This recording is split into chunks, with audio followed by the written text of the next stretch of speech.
On vient tout juste de terminer notre séance au Muscle Factory d'où la tête et la question du jour c'est les 5 inconvénients à connaître avant de venir en Thaïlande et voilà. Donc je suis accompagné ici avec Amélie qui est en Thaïlande depuis maintenant, ça fait 2 ans. Un an et demi. Un an et demi que tu es en Thaïlande, maintenant ça va faire bientôt 3 ans. Donc voilà. Au niveau du premier inconvénient, est-ce que tu veux commencer Amélie? Alors le premier inconvénient, je dirais pas que c'est que lié à la Thaïlande, mais de tous les pays d'Asie qui sont assez loin de la France, Ouais. c'est qu'on va être loin de notre famille, de nos amis de base qu'on a en France, donc ça va être beaucoup plus dur de garder un lien d'amitié ou familial bien fort comme on a et une bonne base sociale on va dire, et qu'il va falloir se recréer en fait une base sociale dans un nouveau pays. Et le décalage horaire fait que c'est encore plus important.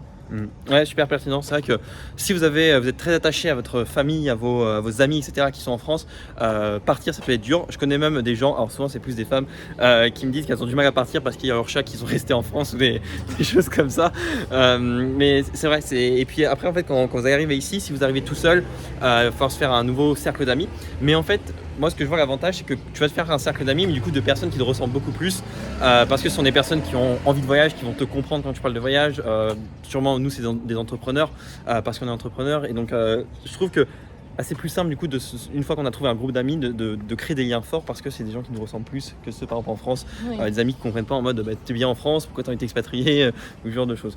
Donc non, super pertinent par rapport à ce premier inconvénient. Ouais. Et toi, pour toi, c'est quoi un des inconvénients de partir en Thaïlande? Alors c'est vrai que j'ai pas réfléchi à la question, mais enfin si, il y a un petit peu. Là, celui qui me vient en tête directement, je dirais que c'est la culture. La culture qui est ici super différente de la France.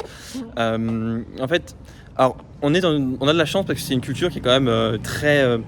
Enfin, ils sont très respectueux, très souriants, ils aiment les étrangers et c'est pas comme si on était dans une culture où ils détestent les étrangers, donc c'est beaucoup plus simple. Mais par exemple, moi je sais d'un point de vue avec les femmes, etc., la différence culturelle est très importante et en fait c'est dur de créer vraiment des relations avec des femmes, surtout par rapport à moi, ce que je recherche. Donc voilà, ça va pas convenir à tout le monde. Voilà, ça. Est-ce que tu as un troisième du coup inconvénient qui te vient directement en tête, où tu aimerais rajouter des choses? Ah oui, la vie amoureuse pour une femme. Tiens, alors je sais que mon audience c'est surtout des hommes, mais comment tu verrais ça toi? J'ai rien à dire sur ça. Rien à dire sur ça. Ok. En vrai, par rapport nous aux expériences qu'on a ici au niveau des femmes, c'est que ce qu'elles nous disent, c'est que c'est plus compliqué de trouver un Thaïlandais ou des choses comme ça parce que la culture est pareil, est très différente. La culture est très différente et que en fait ça serait plus avec un Européen, un occidental, et souvent ici les occidentaux sont pas trop dans un objectif de relation sérieuse, donc ça fait dur pour les femmes, mais voilà. Sinon un troisième inconvénient, est-ce que t'en as un autre qui te vient en tête sur la Thaïlande? La température, tiens, ça me vient, je te coupe, mais la température, je trouve que en fait il fait super chaud et en fait c'est le genre de pays où on peut pas sortir sans transpirer. C'est-à-dire qu'on fait sa douche, on va retranspirer directement. Et c'est très pénible. Alors, c'est vrai que quand on est dans les îles, on est souvent en débardeur ou sans le t-shirt, donc ça va. Mais quand tu es à Bangkok, tu t'es bien mis propre, etc., tu sors, tu vas directement retranspirer, ça peut être très très très très chiant. Ouais. Et aussi, il faut faire attention aux saisons, etc. Parce que, par exemple, la saison des pluies est quand même assez longue, même s'il peut pleuvoir des fois que 1 à 2 heures par jour, mais c'est vraiment de la grosse pluie, pas comme vous pourrez retrouver en France. Et il peut y avoir des inondations, etc. Après, ça dépend de où vous êtes en Thaïlande, il faut toujours bien regarder par rapport à ça. Ouais. Et effectivement, il fait très très chaud. Il faut s'habituer par rapport à ça. Ouais, c'est ça, c'est que... En fait, ça, c'est que la saison des pluies... Non, t'allais dire? Non, continue. Ouais, la saison des pluies, c'est vrai que quand elle est là, elle est vénère. Et en fait, il y a certaines années où elle sera beaucoup plus violente que d'autres. Et en fait, quand il pleut, vous pouvez vraiment rien faire. Et puis, ça peut arriver à 13h, comme ça peut arriver après à 17h. Donc, le climat, en fait... ouais, c'est ça, c'est que des fois c'est trop chaud et en fait la meilleure période c'est vers novembre jusqu'à janvier. Là c'est vraiment parfait, vous n'avez pas transpiré, même des fois un petit pull ça fera largement, donc c'est vraiment la meilleure période. Mais sinon en fait 9 à 10 mois de l'année c'est super chaud. Et puis il faut se rendre compte, par exemple là, nous on habite à Bangkok, mais la journée ça va être très difficile quand même de rester dehors sans en fait ne pas transpirer, mais vraiment tu peux pas rester plus de 1 heure, 2 heures dehors, vraiment dehors. Tu es obligé d'aller dans un petit supermarché comme le 7-Eleven qui est ici, ou dans des grands centres commerciaux où il y a la clim. Donc du coup, tu vas faire souvent du chaud-froid, donc tu peux être souvent un peu malade par rapport à ça, et il faut aussi se rendre compte par rapport à ça. Ouais, c'est vrai, putain, ça c'est. En fait, on est obligé d'aller dans des centres commerciaux parce que dès qu'on marche, on a chaud. Bon, là, en fait, on sent qu'il fait frais parce qu'on vient de faire une séance de sport et en plus, c'est dans un endroit où il n'y a pas de clim, c'est juste des ventilos. Donc là, c'est agréable. Mais si on n'avait pas fait de séance de sport, on était sorti d'un endroit avec de la clim, là, on serait déjà en train de transpirer à peine 10 minutes après être sorti. Donc, il n'y a pas de soleil qui tape aussi. Là. Ouais, et aujourd'hui, on a de la chance, il n'y a pas de soleil. C'est vrai que c'est bien quand c'est un peu nuageux comme ça, il y a un petit peu de vent des fois. Fin de soirée, c'est un peu mieux. Ouais, fin de soirée.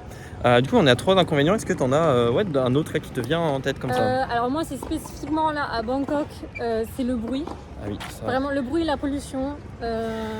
Si vous voulez vous expatrier à Bangkok, si c'est une idée que vous avez, il y a le bruit et la pollution, et je pense que c'est le premier inconvénient que la plupart des personnes expatriés disent et en parlent. C'est vraiment ces deux inconvénients-là qu'on ne peut pas faire grand-chose par rapport à tout ça, parce que déjà, vous voyez, ça fait partie du jeu ouais. et de la ville, et c'est bien pour ça aussi qu'on l'aime, parce qu'elle bouge beaucoup et c'est très facile de se déplacer, etc.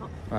Bien sûr, c'est vrai que c'est un inconvénient le bruit, mais en fait c'est un inconvénient, mais à côté il y a un avantage parce que c'est vrai que ça fait une ville qui est tout le temps vivante, etc. On se fait jamais chier. Et en fait il y a toujours de l'activité, c'est pas plat. Et ce truc du bruit et de la pollution, ça va être en fait dans toutes les villes d'Asie du Sud-Est, surtout Ho Chi Minh, il y a exactement pareil. Alors toi t'as été à Phnom Penh, mais je crois que c'est pas, ça va. Non, c'est beaucoup moins. Il y a quand même, je crois, des périodes où il y a pas mal de pollution. C'est pas comme en France. Le taux de pollution est quand même plus élevé. Souvent en Asie quand même, et à Phnom Penh, mais c'était quand même beaucoup plus calme, mais c'était une ville aussi moins dynamique, bien sûr.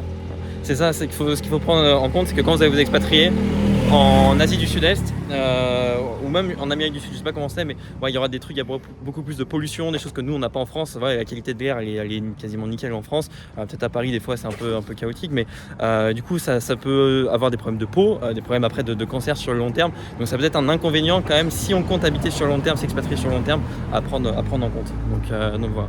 Et dernier inconvénient que tu as en tête là, Amélie, ou est-ce que tu en as un ou... Pas du tout. Je cherche, c'est difficile de trouver des inconvénients. Ouais, c'est autrement l'autre c'est j'allais dire en fait tout ce qui est lié à la culture qu'on a au niveau de la bouffe, nourriture, effectivement. Nourriture, Il faut s'habituer. Bien sûr, ici beaucoup ils vont manger beaucoup de riz. Ils vont avoir leurs plats typiques et leurs préférences que nous on n'a pas du tout. Et c'est sûr que c'est pas la même culture. Même culture en règle générale, ils n'ont pas la même culture que nous. Après, c'est à nous de nous adapter aussi par rapport à certains comportements, etc. Par exemple, eux, ils vont pas dire quand ils ont fait une erreur ou quelque chose comme ça, ils vont pas oser dire non. Ouais, ça c'est très intéressant. Par exemple, au restaurant, ça va arriver souvent qu'ils n'ont pas bien compris ce qu'on a demandé et ils vont nous amener le mauvais plat. Et en fait, c'est parce qu'ils n'ont pas osé nous dire qu'ils n'avaient pas compris. Exactement. Et ça, en fait, il faut essayer c'est juste de la compréhension de notre part, parce que c'est nous qui vivons ici, que ça fait partie du pays que... Ouais, carrément, ça on pourra conclure sur ça, c'est que les personnes ici sont différentes, elles communiquent différemment, et je trouve que en Asie, la communication est différente de nous. En fait, ils veulent pas perdre la face ici, et ils préfèrent dire oui, et voilà. Parce que par exemple, quand ils vont perdre la face en public, par exemple, si vous grondez un Thaï ou vous embrouillez avec un Thaï devant tout le monde et il se sent ridicule, il peut partir très très vite dans les tours, alors que d'habitude, en fait, les Thaïs, soit ils sont très gentils, soit ils vont dans l'autre extrême dès qu'ils se sentent comme ça. Et donc en fait, faut s'habituer à ça. Même si, alors c'est des petites choses comme ça, donc je trouve que c'est pas non plus des trucs qui vont. Alors ça peut être un inconvénient, bien sûr, un peu. En fait, c'est chiant, mais bon, c'est pas un énorme inconvénient. Écoutez, pour tous ceux qui veulent aussi s'expatrier, que ce soit en Thaïlande, en Amérique du Sud, bref, quitter la France ou même juste voyager de manière totalement en ligne, directement, vous avez un lien dans la description. Le but, c'est de faire un appel pour que je vous présente l'activité qui m'a permis de m'expatrier, de pouvoir voyager au Japon, à Bali, etc. Donc, si toi aujourd'hui tu as envie d'avoir la même chose, de pouvoir voyager quand tu veux ou alors t'expatrier, clique sur le lien et puis comme ça on verra ensemble cette activité. Je te dis à la prochaine.